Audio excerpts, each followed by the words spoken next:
तुम्हें समझ आ जाएगा कि उमर का सच क्या है।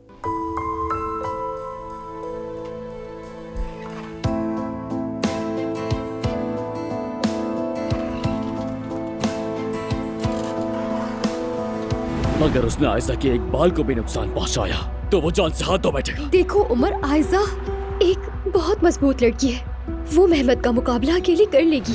ओजान बेटे, खुदा के लिए रुको। बेटा, तुम मुझे इस तरह छोड़कर नहीं जा सकते। मैं तुम्हारे बगैर नहीं रह सकती। बेटा, बात कर लो। बात करने को कुछ नहीं। हमीद, इसे रोको ना।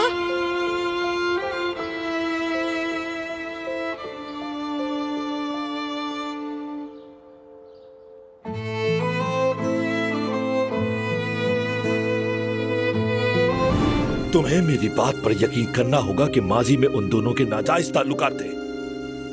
क्या मतलब है इसका? तो क्या हुआ?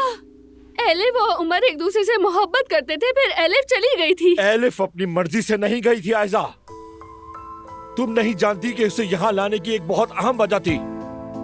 जुबैदा साहिबा, आप बताएं, उसे यहाँ क्यों लाया गया था? क्योंकि जब एलिफ को यहाँ लाया गया था तो वो प्रेग्नेंट थी। एलिफ ने अपने बच्चे को इसी घर में जन्म दिया और ये सच है। लोगों को नीचा दिखाना और उनकी बेइज्जती करना आपकी आदत है पापा।